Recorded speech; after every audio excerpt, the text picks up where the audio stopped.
Hello. Today my Unhaul bag is full, and that means it is time to do an unhaul. So we're gonna look at the books that are leaving my collection. And yeah, a lot of these are books that I've already read and am just letting go of. And then there's a few that I have not yet read, but I've kind of just made some decisions about them. So I don't know, without further ado, let's just dive on in, shall we? Okay, we'll start with books that I have indeed already read, and I think I didn't hate any of these. They just weren't either memorable enough to keep, or I'm not going to continue in the series and didn't feel the need to hold on to it if I'm not going to continue in the series. So first is The Circus by Jonas Carlson, which was a sort of magical realism-y kind of thing where this dude is at the circus with his friend. His friend is chosen to be a part of this magic act. He disappears and he's trying to figure out what happened to him, but like nobody seems concerned about it.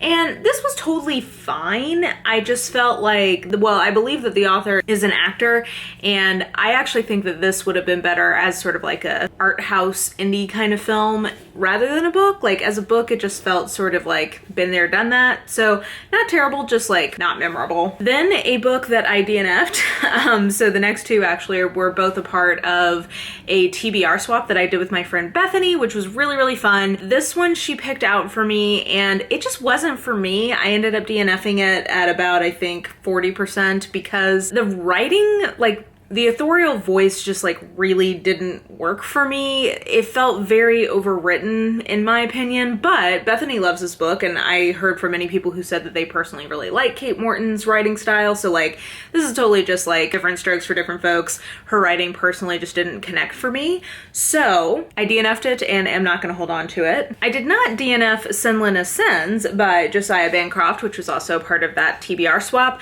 I actually quite enjoyed this. I think I gave this like 3.5 stars. This was an interesting kind of like weird fantasy, like an unusual fantasy. The premise is this guy Thomas Sinlin, hence Sinlin Ascends, goes to the Tower of Babel with his young bride for their honeymoon, and almost immediately they are separated and he has to go through sort of like an adventure through the tower trying to find her. And yeah, this was interesting. It's very like fast moving, it's episodic, so you know, pace keeps going at a nice clip. There are some interesting characters in this. I just didn't really connect with the main character that much, and when I realized that this was going to be a series, I didn't really feel like I wanted to continue in the series, so I don't feel like I want to hold on to this book. But if this sounds interesting to you, I would definitely recommend it. Like I think that it was well done and interesting. It just wasn't like 100% my thing, at least not enough to continue. So that's why I'm gonna move it along to a new home. And then Meddling Kids by Edgar Cantero. This was just kind of fine. It's like a sort of a spoof on Scooby-Doo / Nancy Drew, Hardy Boys, all those kinds of teen detective type properties. This was totally fine. It just wasn't, I don't know. There was something that didn't fully connect for me. There was sort of like a cynical edge to this in terms of like the authorial posture that, I don't know. I didn't fully love that.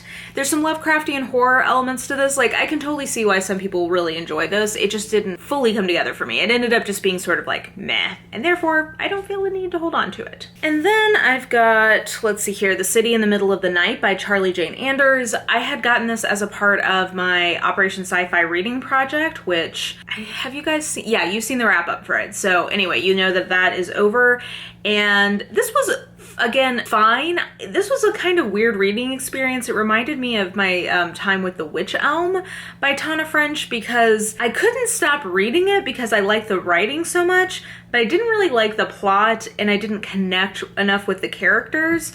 So I kept reading it even though I wasn't like totally loving it, which was an interesting experience. So anyway, I ended up giving it 3 stars because it was just like, it's a weird feeling to not be able to stop reading something that you're not fully enjoying. So I definitely give Charlie Jane Anders props in terms of like writing style. But yeah, anyway, so not my favorite, so I'm gonna go ahead and pass this along. And then I am also going to pass along The Guest List by Lucy Foley. This was fine. I picked it up because it is an isolated closed circle mystery, but really more an isolated closed circle thriller. And I prefer that trope to be more on the whodunit end of things than this book ended up being. and it happened to pick several of my least favorite tropes in thrillers. So just all around, it ended up not quite being a book for me. So 3 stars, not like fine, but just not something I feel particularly bound to hold on to. So those are all the ones that I read that are going out the door. And then I do have a few that I'm just straight up unhauling. I've not yet read them, but I've decided it's time for them to go. So first, this is an ARC copy of The Raven Boys by Maggie Stiefvater.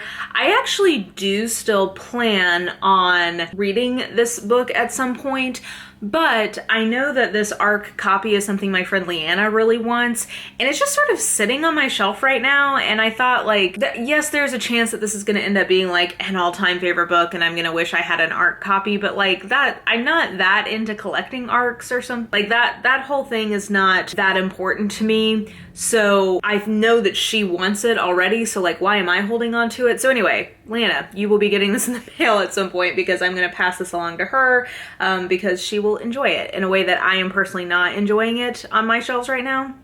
So I'm gonna send that along to her. Then, for Christmases last year, my mom got me 3 fantasy books that I just don't have interest in reading. And I was looking through my shelves and it caught my eye and I was like, I just don't think I'm gonna read it. So I appreciate her trying to give me something that she thought that I may enjoy, but like, I just don't think that these are quite my thing. And I don't really need them in my life taking up space. So this is the The Legend, or like the Druss series, I guess is what it's called. So there's Legend, there's The Legend of Deathwalker, a Druss the Legend adventure, and then the First Chronicles of Druss the Legend.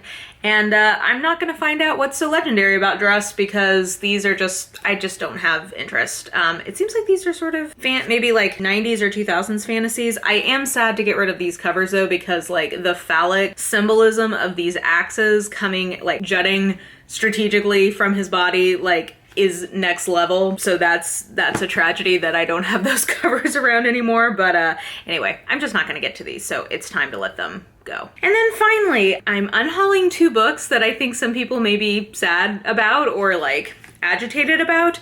But I had to think, I've been mulling on this in my spirit for quite some time. So I read the first book in this trilogy and I'm holding on to that book because I did enjoy it. Like, I think I ended up giving it a 3.5 or a 4 star.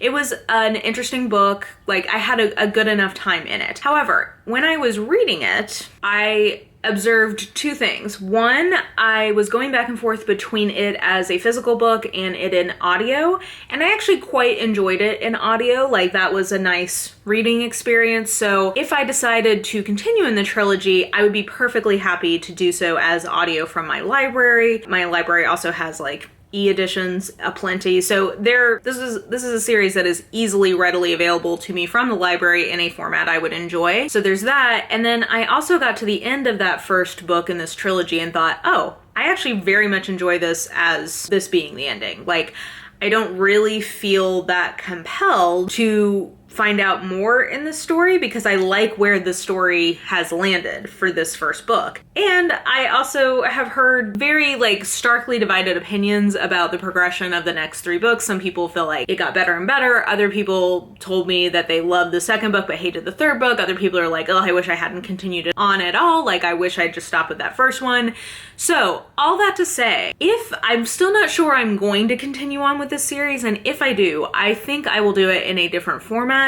Therefore, I am going to let the next 2 books in the first trilogy of Mistborn go. So The Well of Ascension and Here Are the Ages. These are really lovely hardback editions. I very much enjoy the hardback I have of the first one. I got these on Book Depository at some point for like $5 each, so it's not like I spent a bunch of money on these, but I just don't know that I'm going to continue in the series.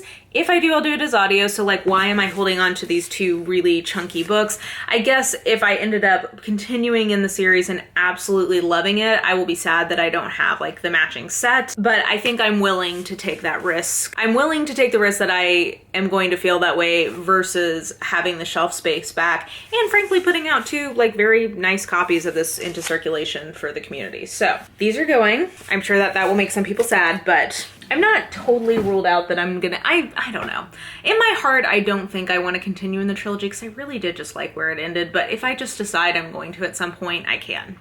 Just not with those copies. And yeah, I think that that is all I have in terms of Unhaul this time. Not a crazy one, but like I said, when my bag gets full, that means it is time to do an unhaul.